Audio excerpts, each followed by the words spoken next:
Quando alguém era realmente desprezível, diziam: "Por que você não vai atrás de Lee Van Cleef?" Ele provavelmente interpretou mais vilões do que qualquer outra pessoa no cinema.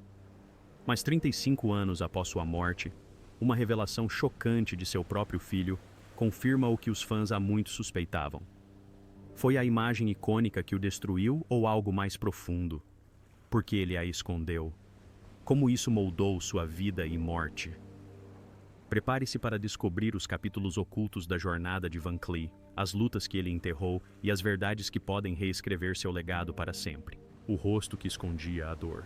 A carreira de Lee Van Cleef foi construída sobre uma única característica inesquecível: seu rosto anguloso, intenso e inegavelmente ameaçador. Suas maçãs do rosto proeminentes e olhar gélido se tornaram sinônimo de perigo em Hollywood. Os diretores não precisavam lhe dar muitas falas. Sua mera presença era capaz de incutir medo nos corações dos espectadores. Não é surpresa que Van Cleef tenha se tornado o vilão preferido dos faroestes italianos, conquistando papéis que frequentemente o colocavam como assassinos impiedosos, mercenários de sangue frio ou homens silenciosos com intenções mortais. Mas o que o público nunca viu foi que o homem por trás daqueles olhos frios já havia vivido um tipo de guerra muito diferente. Uma que deixou marcas permanentes, tanto visíveis quanto invisíveis.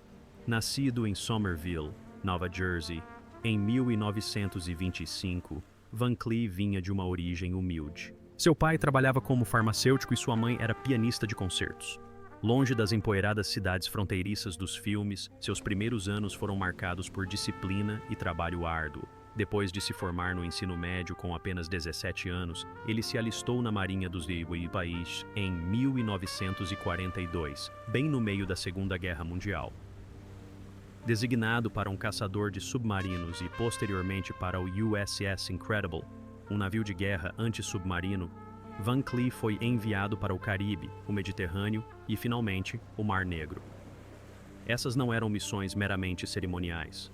Ele enfrentou combates, missões perigosas e testemunhou a brutal realidade da guerra. Serviu com distinção, recebendo a Estrela de Bronze e uma série de medalhas de campanha. Quando retornou para casa em 1946, era um veterano condecorado, mas nem todas as feridas são visíveis. A Marinha lhe deu um uniforme, um propósito e um distintivo que marcava seu serviço. Mas o que também deixou para trás foi algo que nenhuma medalha poderia reparar.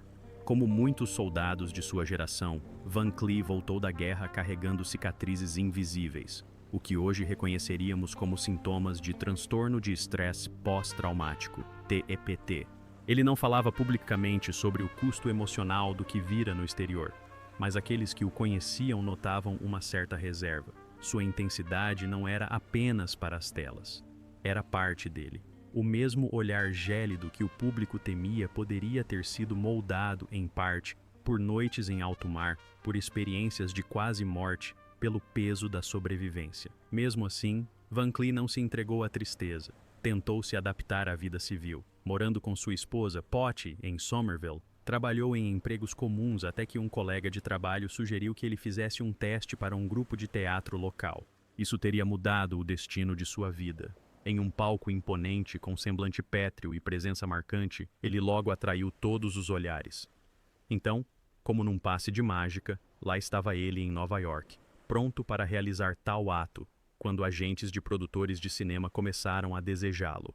Foi assim que o público o conheceu no clássico de 1952, Matar ou Morrer High Noon, quando ele não proferiu uma única palavra, mas fez todos se contorcerem apenas com o olhar. O papel impulsionou sua carreira em Hollywood.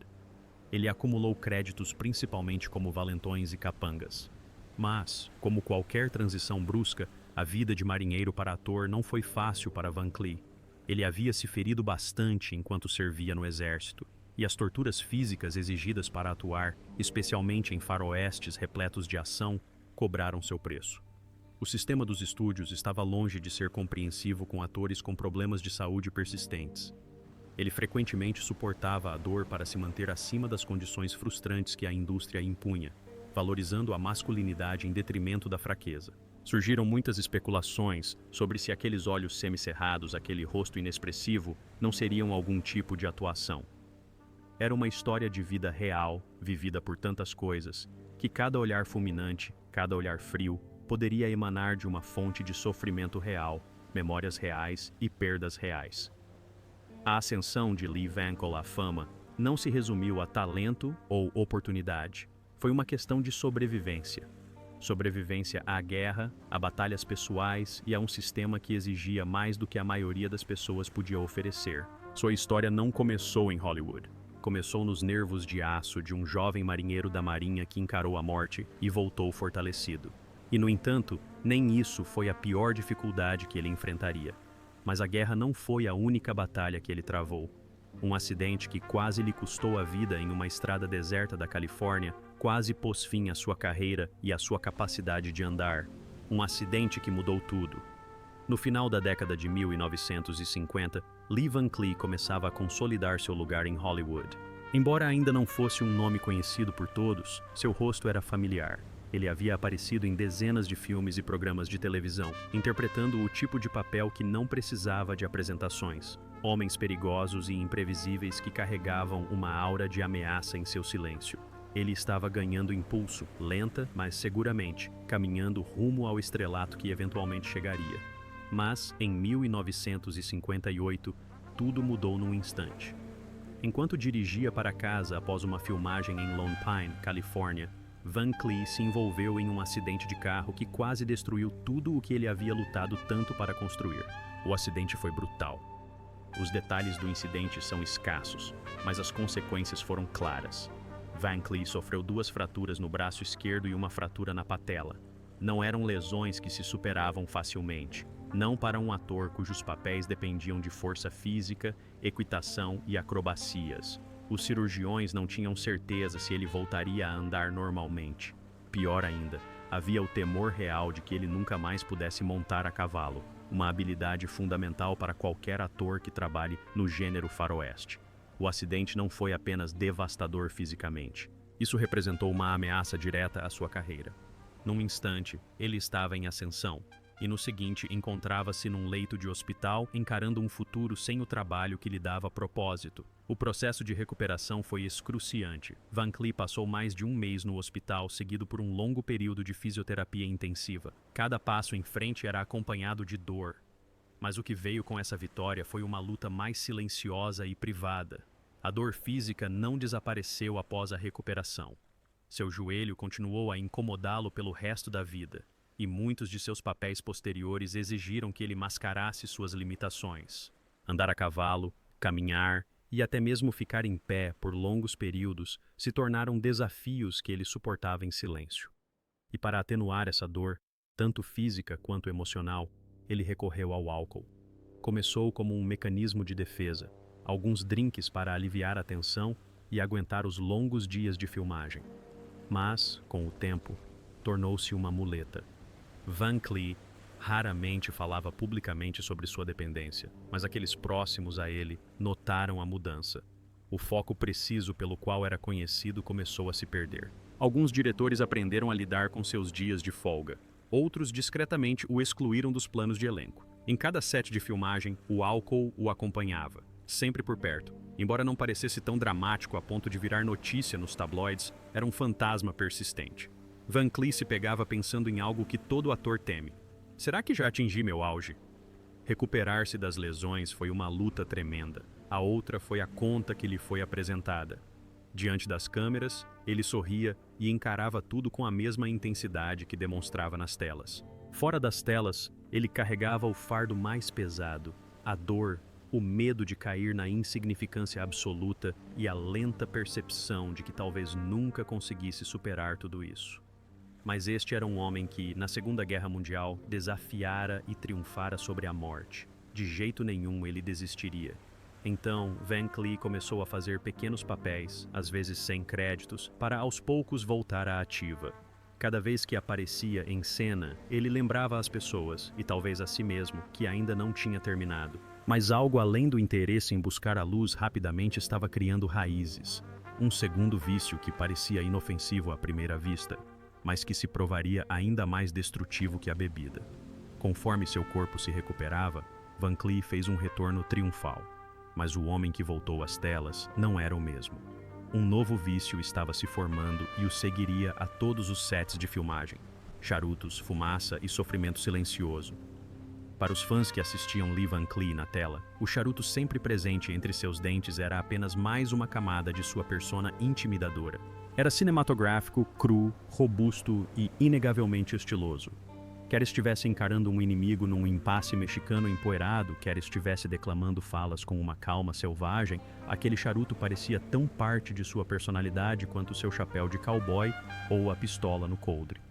Mas o que o público não sabia, o que até mesmo muitos colegas não compreendiam, era que o charuto não era apenas um adereço, era uma dependência, um ritual, uma corrente que o seguia muito além das telas. Seu filho confirmaria mais tarde o que muitos apenas supunham. Van Cleef fumava constantemente entre as filmagens, antes de dormir, durante entrevistas e na solidão de seu trailer. Não era encenação, era algo pessoal. O tabaco era seu companheiro no silêncio, uma ferramenta para acalmar os nervos, um substituto para tudo aquilo que ele nunca dizia. Com o tempo, o hábito tornou-se inseparável de sua identidade.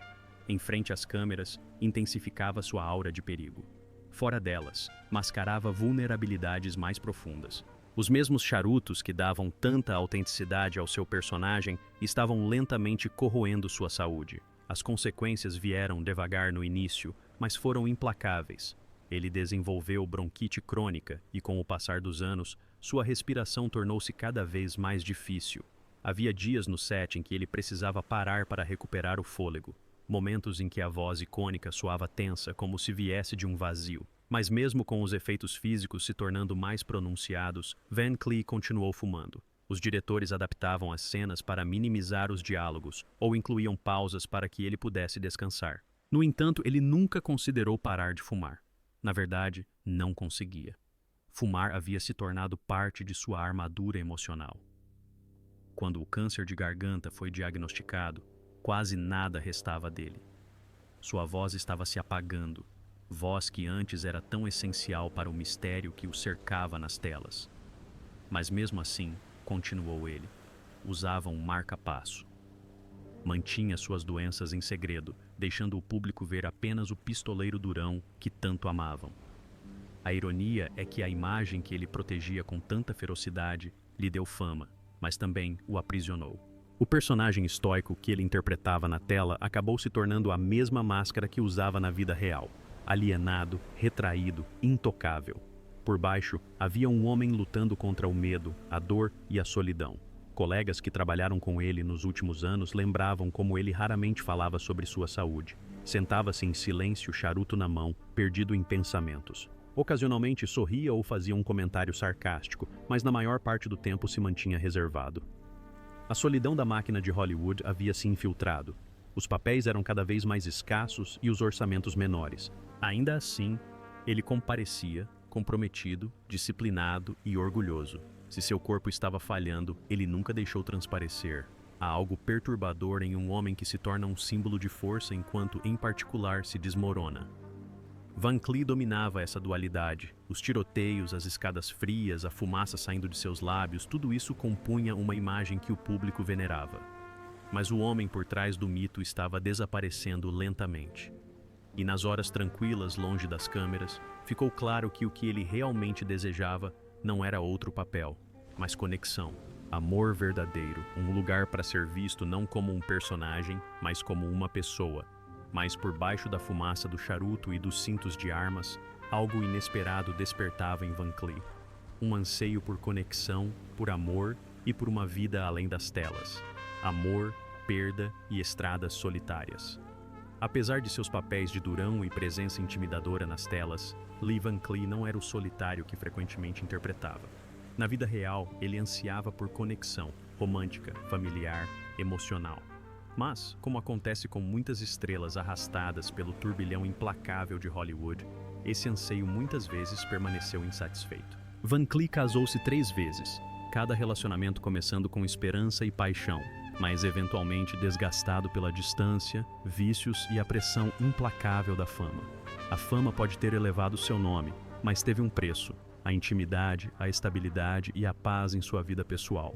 Seu primeiro casamento com Patty Ruthka, em 1943, aconteceu antes mesmo de ele ser descoberto pelos holofotes. Eles eram jovens, cheios de esperança e estavam trilhando o caminho juntos durante o caos da Segunda Guerra Mundial. Enquanto Van Cleef servia na marinha no exterior, Patty permaneceu seu porto seguro em casa. Tiveram 3 filhos, 2 meninos, Alan e David, e uma menina, Deborah. Mas as pressões da adaptação pós-guerra e o estresse da crescente carreira de ator de Van Cleef criaram fissuras no casamento. Conforme ele se dedicava ao teatro e aos poucos conquistava seu espaço no cinema, passava mais tempo ausente do que presente. Longas filmagens, viagens e incertezas financeiras desgastaram o casamento. Após 15 anos juntos, divorciaram-se em 1958. No mesmo ano, o acidente de carro de Van Cleef quase pôs fim à sua carreira. Pouco tempo depois, ele conheceu Joan Marjorie Drain. Esse relacionamento definiria os anos de auge de sua carreira. Joan esteve presente durante a ascensão do faroeste spaghetti, seu período mais visível e criativamente gratificante. Ela o apoiou durante o boom da fama na Europa, as filmagens exaustivas nos desertos da Espanha e o ritmo imprevisível de trabalhar com diretores como Sergio Leone. Mas o sucesso trouxe consigo uma ruptura. Com Van Cleef constantemente na estrada e sob pressão para apresentar um bom trabalho, o papel de Joan deixou de ser o de parceira e se tornou o de cuidadora à distância. Eles tentaram manter a conexão intacta, viajando juntos e apoiando as paixões um do outro, mas as exigências de Hollywood se provaram pesadas demais. Em 1974, o casamento terminou oficialmente. As rachaduras não foram causadas pela falta de amor, mas sim pelo esgotamento de uma vida que nunca permitia espaço para respirar. Então veio Barbara Ravalone. O casamento deles, em 1976, marcou um capítulo mais tranquilo na vida de Van Cleef.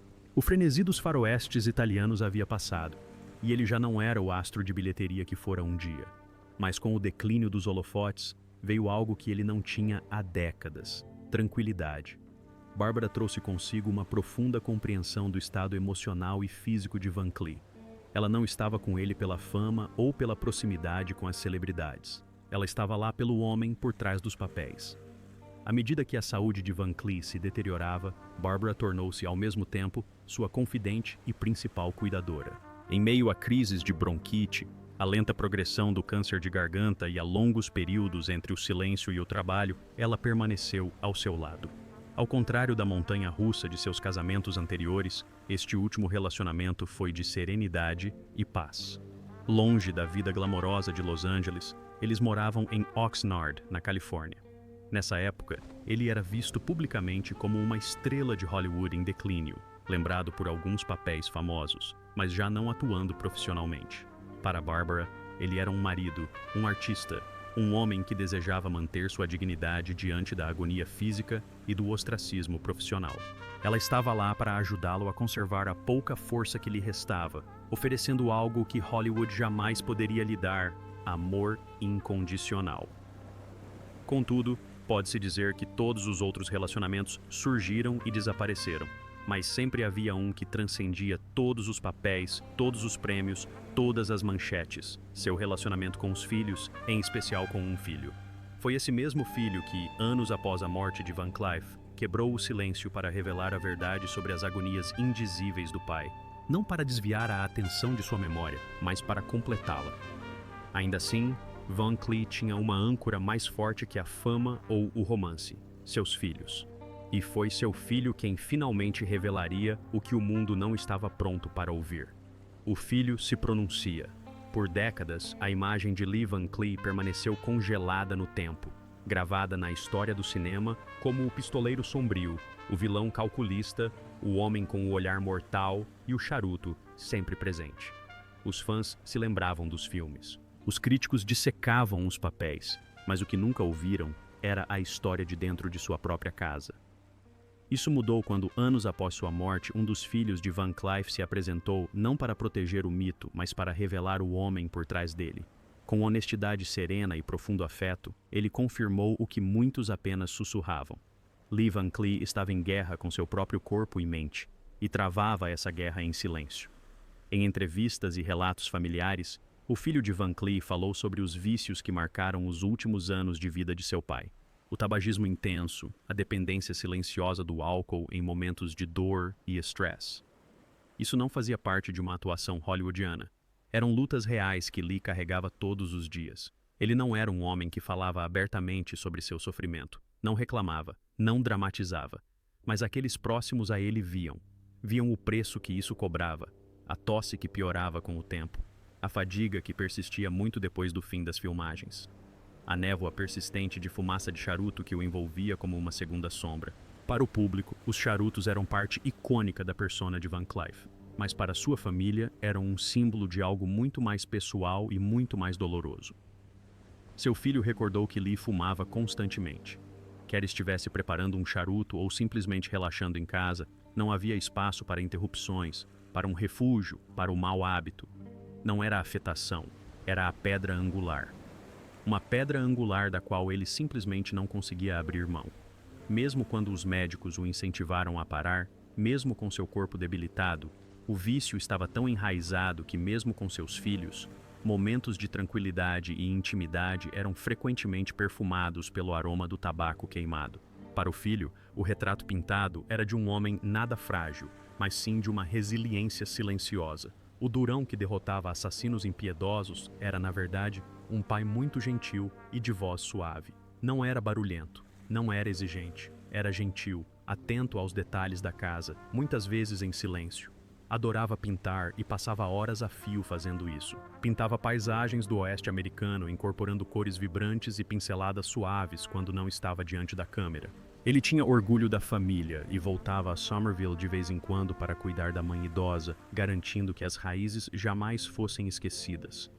Esse lado de Van Cleef, o filho amoroso, o pai sempre dedicado e o artista humilde, era conhecido por pouquíssimos. A decisão do filho de finalmente falar publicamente não foi um ato de desilusão, mas sim um ato de preservação. Porque a lenda de Lee Van Cleef, embora poderosa, era incompleta sem a vulnerabilidade, sem a verdade. Suas batalhas contra o vício, seus problemas de saúde e sua contenção emocional não diminuíram seu legado. Pelo contrário, o humanizaram. De certa forma, o tornaram ainda mais heróico. Ele não era apenas um ator proferindo falas icônicas ou encarando inimigos em toda a sua glória nas telas. Ele era um homem que carregava o peso da expectativa, da doença e de seus demônios pessoais, e mesmo assim continuava a se apresentar. E embora sua família finalmente tenha confirmado suas lutas, o legado de Van Cleef já havia ganhado vida própria, alimentado por uma legião de fãs europeus que veneravam cada passo seu. O herói inesperado da Europa, Lee Van Cleef, pode ter nascido em Nova Jersey, mas, de muitas maneiras, seu verdadeiro estrelato foi forjado a milhares de quilômetros de distância. Não foi Hollywood que o tornou uma lenda, foi a Europa. Depois de aparecer em filmes como Por Uns Dólares a Mais, de Sergio Leone, e no agora icônico Três Homens em Conflito, The Good, The Bad and The Ugly, Van Cleef se tornou um nome conhecido em toda a Itália, França, Espanha e Alemanha. Nos Estados Unidos, ele continuou sendo visto principalmente como o vilão clássico, mas na Europa, algo mudou. O público não via apenas um vilão, via algo mais profundo, algo que não encontrava na maioria dos faroestes americanos da época. Os cineastas europeus, particularmente Leon, compreenderam o potencial de Van Cleef de uma forma que Hollywood nunca conseguiu. No mundo cru e moralmente ambíguo de Leon, não havia heróis perfeitos nem vilões óbvios, apenas sobreviventes. E Van Cleef, com seus traços marcantes e olhar atormentado, se encaixava perfeitamente nesse universo. Como Angel Eyes, ele não apenas personificava o mal, representava algo mais primitivo, mais trágico. A lógica fria, a eficiência implacável, o ocasional lampejo de consciência por trás do olhar. Tudo isso conferia profundidade a um personagem que poderia facilmente ter sido unidimensional. O público europeu ficou cativado. Não viam um figurante ou um vilão de segunda categoria. Viam um anti-herói, um homem que viveu, sofreu e lutou por seu lugar em um mundo brutal. O sucesso de O Bom, o Mal e o Feio catapultou Van Cleef ao estrelato internacional. E não foi por pouco tempo. No início da década de 1970, ele era um dos 10 atores mais populares nas bilheterias da Europa. Cartazes de filmes espalhados por Roma, Madrid e Paris exibiam seu rosto. Sua imagem, com a arma em punho, o charuto aceso e a expressão estoica, tornou-se instantaneamente reconhecível. Na Espanha, ele era reverenciado. Na Itália, era praticamente um mito. Os fãs não apenas apreciavam suas atuações, admiravam sua força silenciosa, sua resistência ao sistema extravagante de Hollywood e a masculinidade autêntica que ele projetava. Para eles, ele não estava atuando, ele era o próprio faroeste. O que tornou essa acolhida europeia ainda mais notável foi o quão diferente era do tratamento que recebia nos Estados Unidos. Os críticos americanos frequentemente desdenhavam dos faroestes italianos, considerando-os violentos demais, cínicos demais, distantes demais da chamada Era de Ouro dos faroestes americanos. Mas na Europa, esse era o apelo. O gênero era cru, imprevisível e honesto. E Van Cleef prosperou nesse espaço. Ele não era refinado como John Wayne, nem heróico como Gary Cooper. Era perspicaz, perigoso e estranhamente calmo. Representava um novo tipo de figura cinematográfica, imperfeita, complexa e inesquecível. A influência de Van Cleef ultrapassou seus papéis no cinema. Ele influenciou não apenas as artes e a música europeias, mas também os estilos da moda. Artistas retrataram o olhar vesgo de Van Cleef em suas pinturas, enquanto músicos batizaram canções e álbuns com seu nome. Diretores, principalmente na França e na Alemanha, atribuíram a Van Cleef grande inspiração. Van Cleef permaneceu parte da cultura pop europeia muito depois do auge de sua carreira em Hollywood. Ele se tornou um símbolo que ia além da resiliência e da ousadia de um ator. Personagens de poder silencioso que falavam pouco, mas transmitiam tudo. Essa aceitação deu início à segunda carreira de Van Cleef. À medida que Hollywood se tornava menos atraente para ele, Van Cleef passou a trabalhar regularmente em produções europeias. Filmes produzidos na Europa, como The Big Gun Down, Day of Anger e Death Rides a Horse, tornaram-se grandes sucessos no continente. Esses filmes lhe proporcionaram a rara oportunidade de protagonizar papéis heróicos, oportunidades que raramente surgiam no mercado cinematográfico americano. Ele não era mais apenas o inimigo à espera de ser abatido pelo herói. Ele havia se tornado o herói. Mas enquanto a Europa o imortalizou nas telas, os Estados Unidos esqueceram o homem que ajudou a definir um gênero. E seus últimos anos foram muito mais tranquilos do que a vida que levara, sua jornada final. Conforme a década de 1980 avançava, Lee Van Cleef começou silenciosamente seu capítulo final, marcado não por tiroteios intensos ou duelos dramáticos, mas por um declínio lento, doenças crescentes e uma obstinada recusa em se render. Embora o brilho de sua fama europeia tivesse diminuído e Hollywood tivesse praticamente seguido em frente, Van Cleef continuou fazendo o que sempre fizera. Trabalhava, comparecia às gravações, decorava suas falas, acendia seus charutos e entregava performances com a mesma gravidade e concentração que o haviam transformado em uma lenda décadas antes. Mas nos bastidores, seu corpo se rebelava constantemente. Anos de tabagismo intenso haviam danificado seus pulmões. Diagnosticado com bronquite crônica e posteriormente câncer de garganta, ele também desenvolveu sérios problemas cardíacos que exigiram um marca-passo. Coisas simples como caminhar por um set de filmagem, recitar longas falas ou ficar sentado sob as luzes do estúdio tornaram-se exaustivas. Mas Van Cleef nunca foi de reclamar. Para aqueles ao seu redor, ele permanecia profissional, estoico e extremamente reservado. Ele mascarava seu sofrimento como sempre fizera, através do silêncio, da disciplina e da atuação. Mesmo quando seu corpo começou a falhar, seu compromisso com a atuação jamais vacilou. Ele não queria pena. Ele queria continuar e continuou. Seus papéis posteriores foram menores, mais discretos, muitas vezes filmados longe dos holofotes. Um de seus últimos trabalhos notáveis foi a série da NBC de 1984, The Master, onde interpretou um especialista em artes marciais em busca de sua filha desaparecida. A série durou apenas 13 episódios antes de ser cancelada, mas permanece um clássico cult para muitos de seus fãs. Não foi prestigiosa nem aclamada pela crítica, mas mostrou algo que sempre definiu a carreira de Van Cleef: determinação.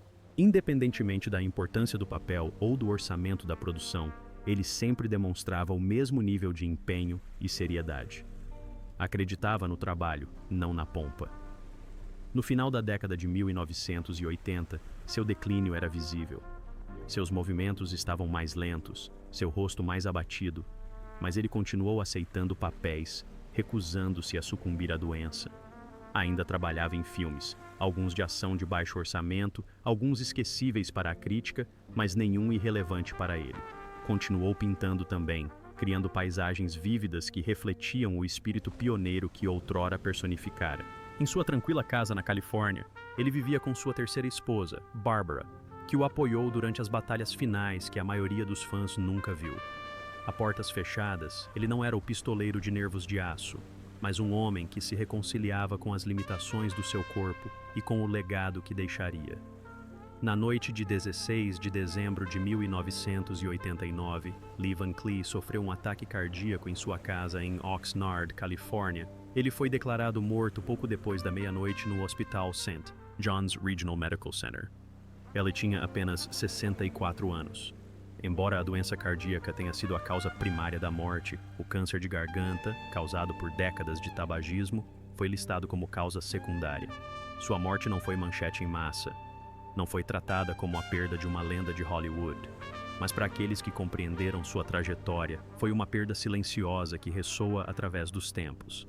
Ele será sepultado em Hollywood Hills, no Forest Lawn Memorial Park, um cemitério que abriga os restos mortais da maioria dos grandes ícones do cinema. 4 palavras que dizem mais do que a maioria dos elogios fúnebres jamais conseguiria estão gravadas na lápide: o melhor do pior. Isso se encaixa perfeitamente não apenas pelos papéis que ele interpretou no filme, mas também pelo fato de ele personificar a dualidade. Um homem capaz de intimidar com um simples olhar, mas que se movia com dignidade silenciosa pela vida. Um vilão nas telas, um lutador na vida real, e alguém que conquistou respeito não por meio de teatralidade, mas por pura perseverança. Esta lápide é dedicada à vida e ao tempo que ele passou na Terra como algo mais do que apenas um artista ou ator a portas fechadas. No fim das contas, Lee Van Cleef não era apenas o homem que amamos odiar. Ele foi ferido na guerra. Era um pai amoroso. E mais importante, era um homem que viveu com mais coragem do que qualquer roteiro jamais poderia mostrar. Se você se emocionou com a história não contada de Lee Van Cleef, clique no botão Gostei e inscreva-se para mais análises profundas sobre a vida de estrelas lendárias. Deixe um comentário dizendo qual história de ator você gostaria que explorássemos a seguir. E não se esqueça de assistir ao próximo vídeo para continuar descobrindo os segredos mais bem guardados de Hollywood.